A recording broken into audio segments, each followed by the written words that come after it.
going to talk about chords and arcs. So in my note sheet on section 2 from chapter 5 on chords and arcs, I have some theorems that can help me determine the lengths of chords and arcs given some information. So in problem 1, it says that the two circles are congruent. What can we conclude?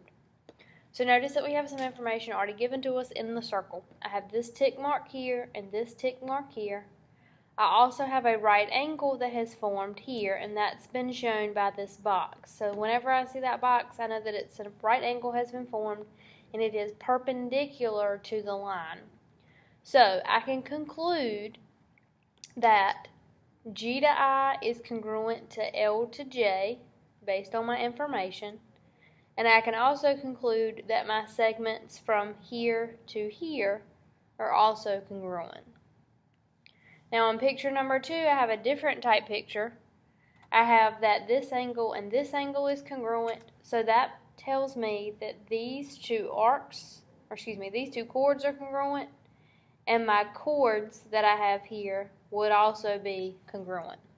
So anytime my angles have the same measurement, I can say that the two chords have the same measurement, and the two arcs that are formed from that angle have the same measurement. So now we're going to use those theorems to answer some questions for 3, 4, and 5. So for problem number 3, I've been told that these two segments here are congruent because they have the same measurement of 9. And I have my two tick marks here to show that these two pieces of my chord are congruent. So if this has a measurement of 12, this is also going to have a measurement of 12. So based on my picture, since I have a right angle here and a right angle here, and these two distances are the same, I can say that these two chords have the same measurement. So the whole distance of this chord is going to be 12 plus 12, which gives me a value for x to be a value of 24. Then in picture 4, I have that these two are congruent, these two are congruent. So if I know that these two chords are congruent, I know that they are perpendicular. So therefore I can say that my two pieces here coming from the center are also congruent. So x is equal to 3.2. In picture number 5, I have these two pieces are congruent, these two pieces are congruent. So I can also conclude that these two pieces are congruent to these two pieces. So if I wanted to show that just by using my tick marks, then I wouldn't put 3 tick marks, I would put 2. So this whole line has a value of 10. Here for x is only asking for this piece of my segment, so that piece of my segment has a value of 5. So 10 divided by 2 gave me that value of 5. So each piece of my chord here is 5 and 5 to give me a total of 10. This piece here is also 5, and this piece here is also 5. So I can use that same information to answer questions like 6, 7, and 8. So based on my picture, it says to find the value of x to the nearest tenth. So I can use my Pythagorean theorem because notice that I have right angles for all of these. So I'm looking for the value of the length of a triangle, so I'm going to use my Pythagorean theorem. So for your first picture from number 6, it's asking for the value of this. It gave you the value of 20 for the whole line. However, I don't need the value of the whole line because I'm only using part of it to solve for x. So half of 20 would give me a value of 10. So now I'm using the Pythagorean theorem. So remember that the hypotenuse is always across from the right angle. So my equation is going to be x squared plus 10 squared is equal to 14 squared. So in order to solve, I need to say 14 squared minus 10 squared. So I can type that in my calculator all at one time. 14 squared minus 10 squared gives me a value of 96. So x squared is equal to 96. So then in order to solve for x, I need to take the square root of both sides. So the square root of 96 is 9.79. It told me to round to the nearest tenth in my directions. So my answer, x is equal to 9.8. So then I'm using the same concept for problem number 7.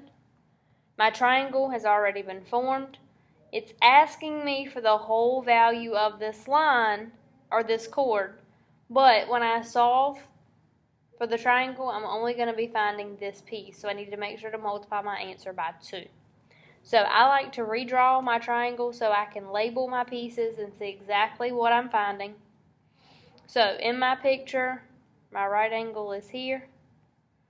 So my right angle, across from my right angle, so my right angle is here. Across from it is going to have a value of 12. Then my piece here is going to have a value of 9. And I'm solving for x. So if you need to, you can kind of rotate your picture. So 9, 12, and x.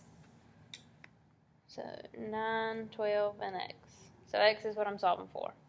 So Pythagorean theorem again gives me 9 squared plus x squared is equal to 12 squared.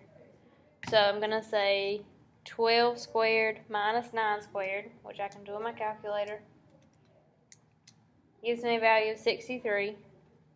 Now I need to take the square root of 63, which gives me 7.9. Now, when I say x is equal to 7.9, that's just this piece here. I need to now multiply that by 2. So my answer becomes 15.9. So the whole value of this line that it's looking for is 15.9. Now on problem 8, the triangle was not drawn for me, so I need to draw in a value, draw in an auxiliary chord, which is also going to have a value of an x because it's also a radius. It goes from the center to my circle. So this piece and this piece are still going to have the same value. So once again, it gave me the total length of the chord, which is 9. I need to use half of that to use my triangle. So once again, I like to redraw my picture. X is here. It told me this was 1.9, and I'm using half of 9, which is going to be 4.5. So 4.5 squared plus 1.9 squared is equal to x squared. X is the piece that's across from my right angle.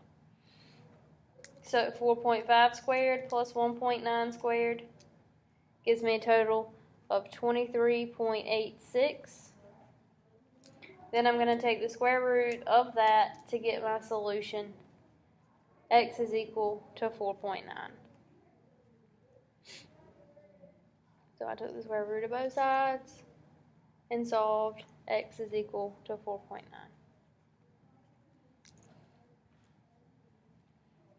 So make sure that you look back over your theorems for section 2 to help you solve these problems on the back sheet of this page and on the front.